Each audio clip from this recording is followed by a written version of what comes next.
ओम श्री शक्ति नमः। ओम श्री शक्ति नमः। ओम श्री शक्ति नमः।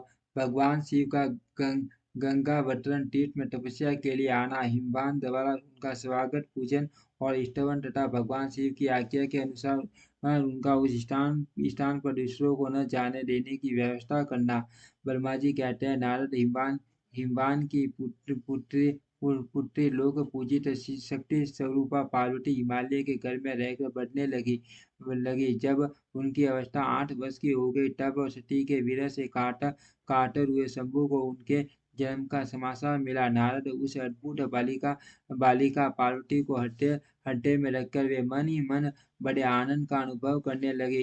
इसी बीच बीच में लौकिक गति का आश्रय ले शंभु ने अपने मन को एकाग्र करने के लिए तप करने का विचार किया। नंदी आदि कुछ शांत पार्षदों के साथ ले वे हिमालय के उत्तम शिखर पर गंगा गंगा अवतार नामक तीर्थ में चले आए, जहाँ पूर्व काल में ब्रह्म धाम में संयुक्त होकर समस्त पाप राशि का विनाश करने के लिए चली हुई परम पावनी गंगा पहले पहल भूतल पर अवतीर्ण हुई थी। जितेंद्रिय हर ने वहीं रहकर तपस्या आरंभ की। वे अभय आलस्य रहित हो चेतन ज्ञान स्वरूप नित्य ज्योतिर्मय निरामय जगन में चिदानंद स्वरूप दैत्यहीन तथा आश्रय रहित अपने आत्म पूर्ण परमात्मा का एकाग्र भाव से चिंतन करने लगे। भगवान हरेक ध्यान प्रायण होने पर नंदी भृगु आदि कुछ अन्य पार्षद गण भी ध्यान में तत्पर हो गए। उस समय कुशी परतम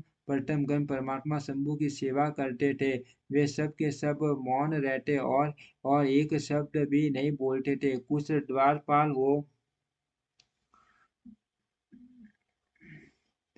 इसी समय गिरिराज हिमवन उस औषधि बहुल शिखर पर भगवान शंकर का शुभागमन सुनकर उनके प्रति आदर की भावना से वहां आकर सेवक को सहित गिरिराज ने भगवान रुद्र को प्रणाम किया, उनकी पूजा की और अत्यंत प्रसन्न और हाथ जोड़ उनका सुंदर स्तवन किया। फिर हिमालय ने कहा, प्रभु, मेरे सौभाग्य का उदय हुआ है जो आप यहाँ पधारे हैं। आपने मुझे स्नात कर दिया। क्यों न हो, महात्माओं ने यह ठीक ही वर्णन किया है कि आप दीन वत्सल हैं। आज मेरा जन्म सफल हो गया।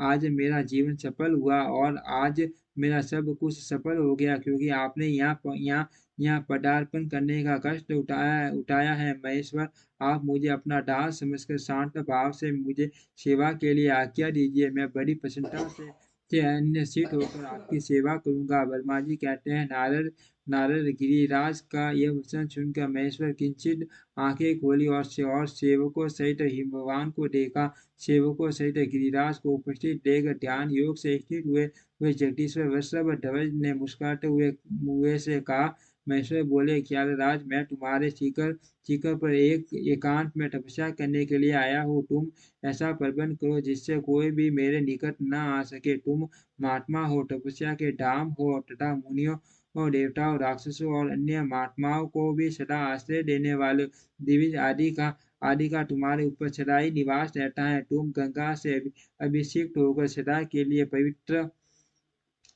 हो गए हो। दूसरों का उपकार करने वाले तथा संपूर्ण पर्वतों के सामर्थ्यशाली राजा हो। गिरिराज, मैं यहाँ गंगा अवतरण स्थल में तुम्हारे आश्रित होकर आत्मसंयम पूर्वक बड़ी प्रसन्नता के साथ तपस्या करूंगा। शैलराज गिरिश्रेष्ठ, जिस साधन से यह यहाँ मेरी तपस्या बिना किसी विघ्न बाधा के चालू रह सके, उसे इस समय प्रयत्न पूर्वक करो। ओ पर्वत मेरी यही सबसे बड़ी सेवा है।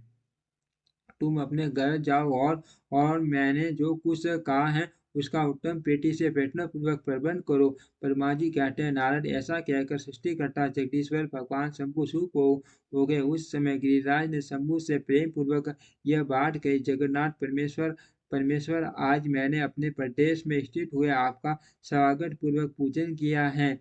यही मेरे लिए महान सौभाग्य की बात है। अब आपसे आपसे और क्या प्रार्थना करूं। महेश्वर की नहीं, ये देवता बड़े बड़े यतना का आश्रय ले मान तप करके भी आपको नहीं पाते, वे ही आप यहाँ स्वयं उपस्थित हो गए। मुझसे बढ़कर श्रेष्ठ सौभाग्यशाली और पुण्यात्मा दूसरा कोई नहीं है, क्योंकि आप मेरे मेरे पुष्ट भाग पर तपस्या के लिए उपस्थित हुए हैं। परमेश्वर, आज मैं आपने अपने को देवराज इंद्र से भी अधिक भाग्यवान मानता हूँ, क्योंकि क्यों- क्योंकि सेवकों सहित आपने यहाँ आकर मुझे अनुग्रह का भागी बना दिया। देवेश, आप प्रसन्न हैं यहाँ बिना किसी विघ्न बाधा के उत्तम तपस्या कीजिए। प्रभु, मैं आपका दास हूँ, अतः सदा आपकी आज्ञा के अनुसार सेवा करूंगा। ब्रह्मा जी कहते हैं, नारद, ऐसा कहकर गिरिराज हिमालय तुरंत अपने घर को लौट आए। उन्होंने अपनी प्रिया मैना को बड़े आदर से वह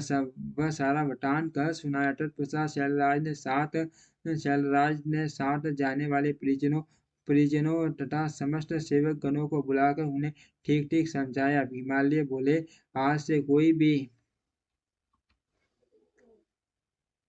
ग- गंगा गंगा अवतरण नामक स्थान में जो मेरे पुष्ट भाग में ही है, मेरी आज्ञा मानकर न जाए। यह मैं सच्ची बात कहता हूँ। यदि कोई वहां जाएगा तो उस महादुष्ट को मैं विशेष दंड दूंगा। मुने इस प्रकार अपने समस्त गणों को शीघ्र ही नियंत्रित करके हिमवान ने विघ्न निवारण के लिए जो सुंदर प्रयत्न किया, वह तुम्हें बताता हूँ, सुनो।